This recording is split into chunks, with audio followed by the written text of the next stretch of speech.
Welcome to STV life. இன்னைக்கு வீடியோவில் என்ன பார்க்க போகிறோன்னா, சுப்ரீம் ஸ்டார் என்று அழைக்கப்படும் சரத்குமார் அவர்களோட வாழ்க்கை ஒரு ரோலர் கோஸ்டர் பயணம் போன்றது. சைக்கிளில் பேப்பர் போட்ட பையன் முதல் தமிழ்நாட்டின் தவிர்க்க முடியாத அரசியல் தலைவராக உயர்ந்தது வரை இந்த போராட்டமான பயணத்தை தான் இன்றைக்கி நம்ம இந்த வீடியோவில் பார்க்க போகிறோம். அதுக்கு முன்னாடி நம்மளோட சேனலை ஃபர்ஸ்ட் டைம் விசிட் பண்ணுறீங்கன்னா இந்த வீடியோக்கு ஒரு லைக் போட்டு மறக்காமல் சப்ஸ்கிரைப் பண்ணிக்கோங்க. வாங்க வீடியோக்குள்ளே போகலாம். சரத்குமார் அவர்கள் 1954 வருஷம் ஜூலை மாதம் 14ஆம் தேதி டெல்லியில் பிறந்திருக்காரு. சென்னை லயோலா காலேஜில் மேஜராக மேத்ஸ் முடிச்சிருக்காரு.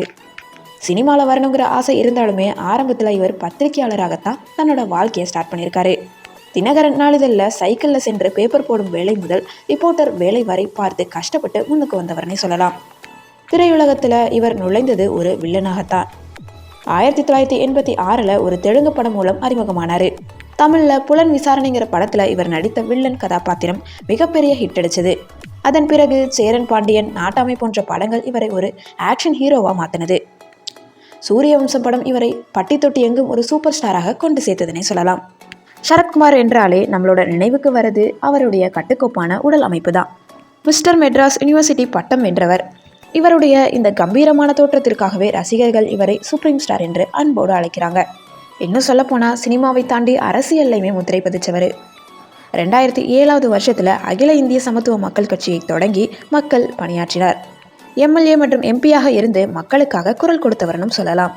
தற்போது பாஜக கூட்டணியில் தன் அரசியல் பயணத்தை தொடர்ந்துட்டு இருக்காரு. சரத்குமார் அவர்கள் பிரபல நடிகையாக இருக்கக்கூடிய ராதிகா அவர்களை திருமணம் செஞ்சுக்கிட்டாரு. சினிமா மற்றும் அரசியல் என இரண்டிலும் இந்த ஜோடி ஒரு பவர்ஃபுல் தம்பதியாக இருக்காங்க. இவருடைய மகளான வரலட்சுமி அவர்களும் தற்போது சினிமாவில் முன்னணி நடிகையாக வலம் வராங்க. தன்னோட 70 வயதை தாண்டியும் இன்றும் அதே இளமையோடும் பொன்னியின் செல்வன் போன்ற படங்களில் மிரட்டலான நடிப்போடு வலம் வரும் சுப்ரீம் ஸ்டாரின் வாழ்க்கை நமக்கு ஒரு பாடமாகவே இருக்கும். விடாமுயற்சி இருந்துச்சுன்னா எதையுமே சாதிக்கலாம்.